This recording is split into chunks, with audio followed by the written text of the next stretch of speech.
So, how do you learn a new language? Flashcards? Maybe some tedious grammar charts? What if I told you all you need is a simple story about a monkey and a crocodile? Yeah, sounds kind of weird, right? But today, we're going to break down this little fable piece by piece, and you'll see just what makes it such an amazing language learning tool. Okay, so it all kicks off with a title that just feels familiar, you know? The Monkey and the Crocodile. You hear that and you immediately think classic fable. And that's the whole point. It's the perfect starting block for learning because it's so simple, anyone can get it, no matter what language they're trying to learn. All right, let's dive into the story itself. And get this, it's super short, like just 3 sentences. But trust me, every single word in there is pulling its weight. It's incredibly efficient. So right from the get-go, boom, we've got instant drama. A crocodile wanted to eat a monkey's heart. Whoa, okay, so the stakes are super high, we know exactly who's who, and just like that, you're hooked. You gotta know what happens next.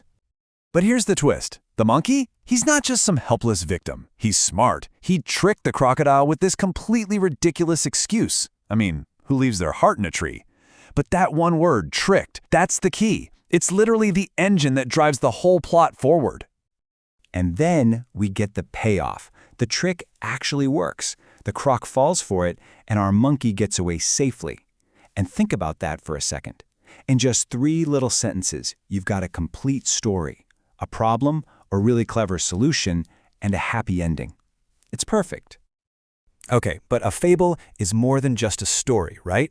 It's always got a point, a lesson it's trying to teach. So now, let's get to the moral of the story. This is the real reason this whole tale even exists.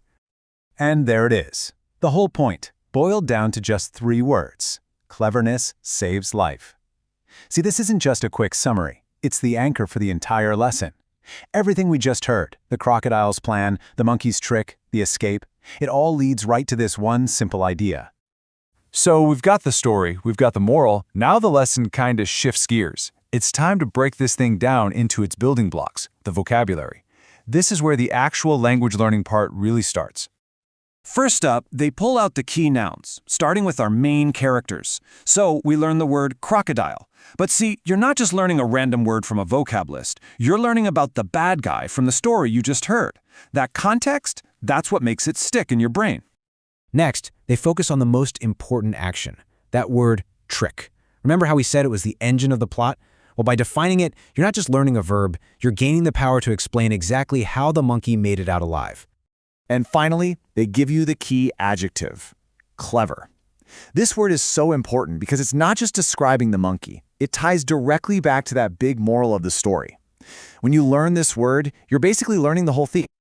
Okay, and here's where it all clicks together. That moral we talked about, it comes back, but this time it's packaged as today's expression.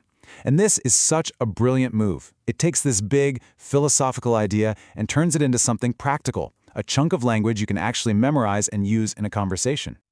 So let's step back for a second. What are we looking at here? It's not just a story and some random words. There's a really smart, deliberate 4-step system going on, and it's all designed to help you remember this stuff. The whole cycle is just so elegant and efficient. You start with a great story that grabs your attention. Then you boil it down to one clear moral. After that, you pull out the most important words. And to finish, you circle all the way back to that moral, but now it's a phrase you can actually use. It's this perfect, powerful loop. I know what you're probably thinking. This all sounds really simple. Almost too simple to work, right? But that's the secret. Its simplicity is what makes it so genius. Let's dig into a little of the why behind it all. So what's the magic here? Why does this work so well? Well, it's basically a masterclass in how our brains are wired. First, we remember words like crocodile and trick way better because they're tied to a story. That's the power of context. Then there's the emotional connection. I mean, it's a life or death situation for the monkey. That drama helps lock the info in. The moral, cleverness saves life, acts like a central file folder, giving all these new words a home. And maybe most important of all, the whole thing is just so simple, which makes it super easy to remember and actually use later on.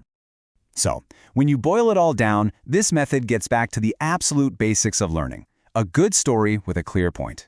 It's a great reminder that sometimes the oldest tools are still the best ones. And that kind of leaves me wondering, What's the simplest story that ever taught you a really powerful lesson? Something to think about.